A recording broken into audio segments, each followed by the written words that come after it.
of a replacement Messiah. That's what Antichrist means. And you know that the spirit of error is already at work in this world. The spirit of Antichrist is already in this world.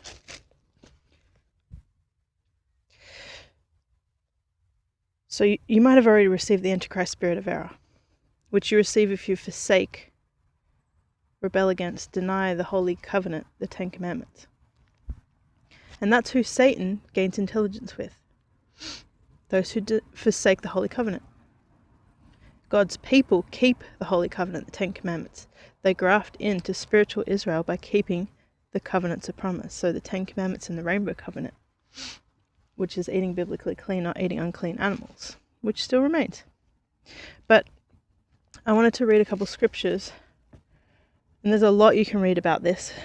Just definitely go and read Matthew 24.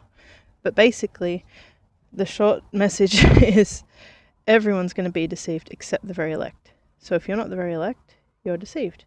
And you'll know if you're the very elect, because there are a certain group of people doing certain things in the end days.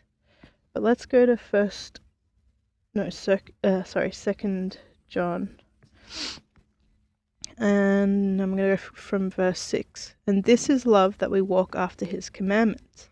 This is the commandment, that as you have heard from the beginning, you should walk in it. What was desired at the beginning? What was desired at Mount Horeb? Deuteronomy 5, the Ten Commandments. And this is very important. It's a separate study, but go and read John 5, verse 46 and 47. And that's quoting you back to Deuteronomy 18, verse 15 to 19. Go and read that. Then go and read Acts 3, verse 19 to 24, or 26. Because if you don't know what was written of Yeshua, the Messiah, then you don't believe the Messiah, and you will be destroyed. And God's people are destroyed for a lack of knowledge. Great tribulation is coming. And he's coming to punish those that call themselves God's people, but are disobedient and rebellious against his commandments. You know, they have a zeal for God, but not according to knowledge. To know God is to keep his Ten Commandments, 1 John 2. To love him is to keep his Ten Commandments, 1 John 5:3. But anyway, so Yeshua was sent by the Father to preach the Father's commandments. That's the whole... That's why Yeshua was sent. He was the prophet, prophesied to come and preach the Ten Commandments. What was desired at Mount Horeb, that was the Ten Commandments. Go and read those chapters I mentioned before. It'll explain it all for you. It's not my own doctrine, it's the Bible. Go and study to show yourself approved. You aren't held in ignorance. We're not in a time of ignorance anymore.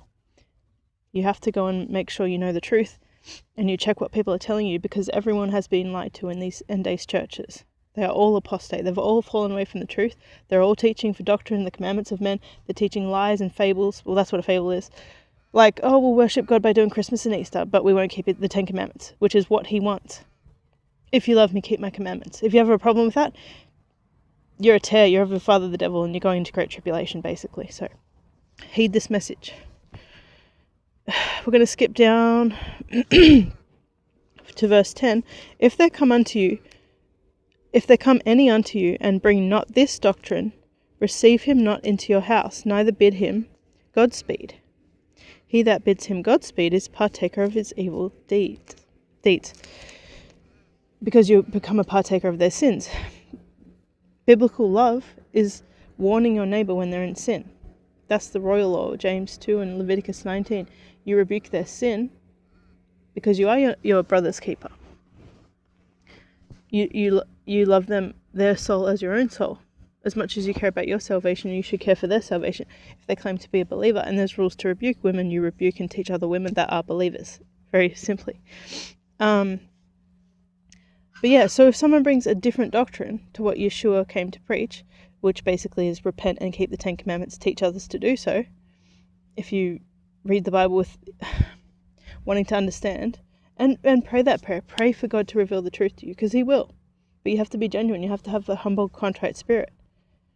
You know, you wrestle with your salvation. It's not just... If you believe once saved, always saved, you're never going to see the truth. As simple as it is. Right there in the New Testament. You're not going to see it. And if you have idolatry, you're not going to see it, because you're blind, deaf, and dumb like your idol. So you must start with getting rid of your idolatry. which, it's spiritual as well, but the main things that people don't realize is things like doing Christmas and Easter, pagan idolatry. Your Christmas tree is Jeremiah 10, Jeremiah 51, Jacob, the servant of God. They aren't like those that follow the ways of the heathen, worship God in the same way the heathens worship their gods. They come out of the world. Come out of her, my people, Revelation 18:4. Mystery Babylon, the great whore, and her many harlots, her many denominations. USA, all the versions of Christianity. The great Catholic whore of the USA. And yes, things like crosses, crucifixes, anything you use to worship God as an idol, anything. But that's the thing, all the commandments tie in together. Covetousness is as idolatry because you're putting things above God. You're idolizing something above God and looking for His people and doing His will. So if someone brings a different doctrine, don't receive them. So you can't be, oh well, I'm Baptist and that person's Catholic, but we're friends and we just say, you do you, I'll do me. No, like there's one way, there's one doctrine, there's one way to the kingdom through Yeshua, through His sacrifice. He's the gate, He's the door. You have to nail your ear to the door, and whatever He whispers in your ear, you shout from the rooftops. What does He tell you to do? Walk in my footsteps, do the work that I did, go and be fishers of men, go and rebuke the fables sharply, preach the gospel, the glad tidings, which is the refreshing of the covenant. So now I'm going to go back to 2 Corinthians 11:4. For if he that comes preaches another, I'm just going to say Messiah because I'll explain the name in a minute. For if he that comes preaches another Messiah who we have not preached, or if you receive another spirit which you have not received, or another gospel which you have not accepted, you might well bear with him. So there's going to be another Messiah preached that doesn't hold the correct doctrine, the correct gospel. There's only one gospel. You can't have divisions. There's different versions of the gospel, different versions of God, different versions of the Messiah. There's only one way. Like, it's really simple. One doctrine, one way, one truth. Truth means there's only one of it. Like, you can't have 5 truths at once. And that's, it's Satan's world. So everything's upside down. Good, evil, and evil, good. So now everyone's truth is their own truth. Whatever they believe is their truth. They can call themselves a unicorn and you can't go against it. But they're a human. Whatever way that looks like. Oh, I'm calling myself a girl when I'm a boy. You're still a boy. Just because you think it is your truth, well, the truth is the truth. There's only one truth. You're still a boy. Anyway, biology exists. You can't fight against it as much as you want to try. You can't play God. But, Christians that are, hypocritical to the atheists, you're not supposed to be rebuking atheists for one. And it's your fault that we have this whole LGBT community and I feel sorry for them because they're confused and they're bearing the how do I say it? You created that because you have idolatry. People are giving up to their lusts. Romans 1 is talking about you Christian people, so it's your fault. You need to take responsibility, and you can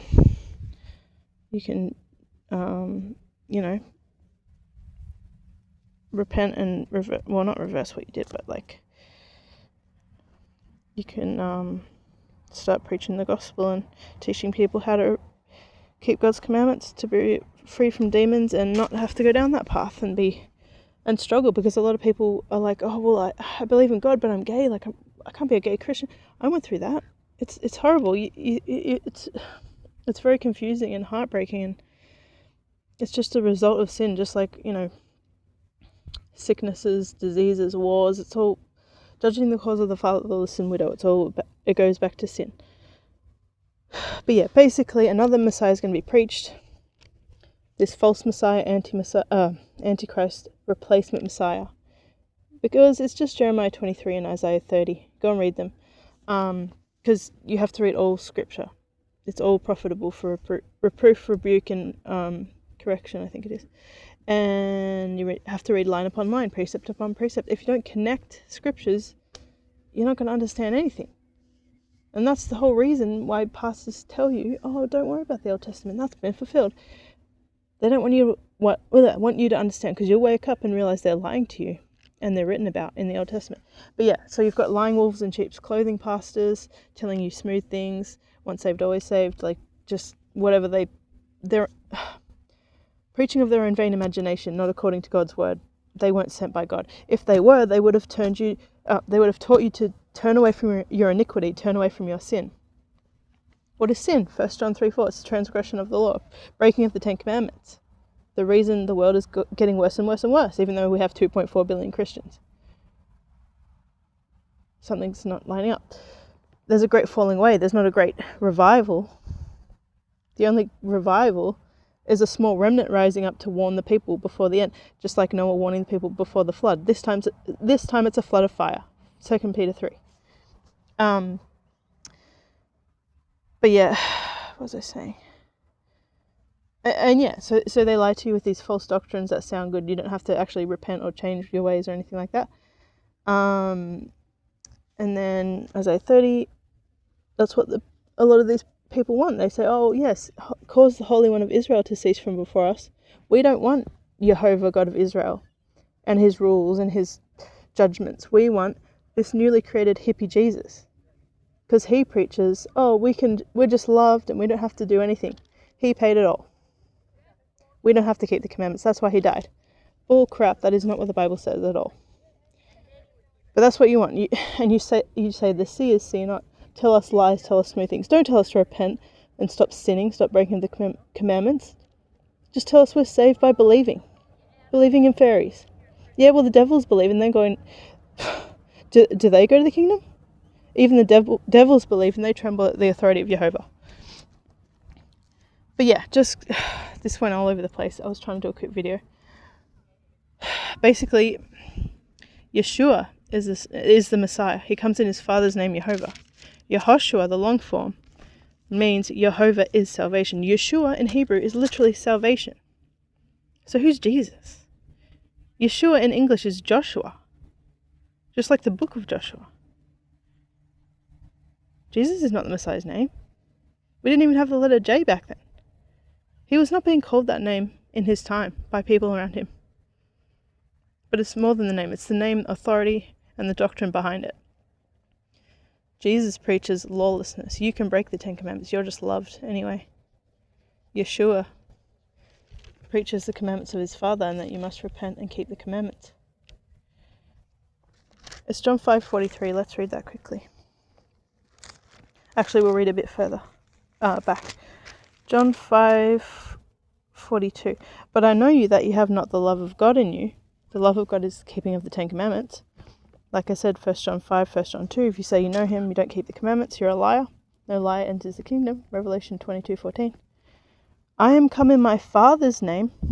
And also, the Father's name is in the Son. It's I think Ezekiel 23. Which, like I said, Yehoshua means Yeshua is salvation. That's the fulfillment of that.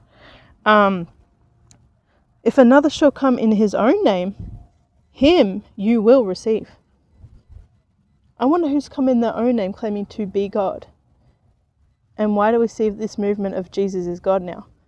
This is really popular only in the last couple decades. It didn't used to be. That used to be like a fringe belief. Now it's Jesus is God, Jesus is God. Yeah. That's the lawless one you received into your heart, your temple. As God, you've set up the abomination of desolation in your temple. That's who Jesus is. The one that opposes God claims to be God. Yeshua says he was sent. He prayed to the Father. He spoke the Father's words. But Jesus is God, and he comes in his own name. He says he is God. There's one God and none beside him. No other God except for him. You have Jehovah and Yeshua sitting at his right hand. So who the frick is Jesus? And who's at his right hand if he is God? Makes no sense. You've been lied to. You received the lawless one who comes in his own name. You also want to read like Daniel 11, Matthew 24. Yeah, like What do we have? Oh, I've got the Messiah. We've got the Messiah at the Catholic Church. We've got the Messiah at this church, this church, this church. Many false Christs have arisen. Sorry.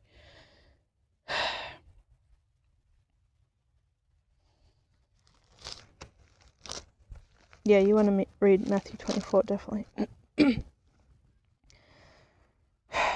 That's what it says. If any man say unto you, Lo, here is Messiah, or there, believe it not, for there shall arise false Christ and false prophets, and shall show great signs and wonders, insomuch that if it were possible, they shall deceive the very elect. But they won't be deceived because they're watching, because they understand prophecy of this lawless one coming. And to be watching, you must be keeping the 10 Commandments, rebuking sin, and warning people of the punishment coming, which really simply is, if you don't keep the commandments, you're going to great tribulation. You're going to be severely, severely punished. It's going to be horrific. It's going to be worse than any other time before. So read Isaiah 3 and 13. Women, you're going to be violated, is the least I can say, and your children as well, and your partner. So repent, keep the 10 Commandments, teach others to do so.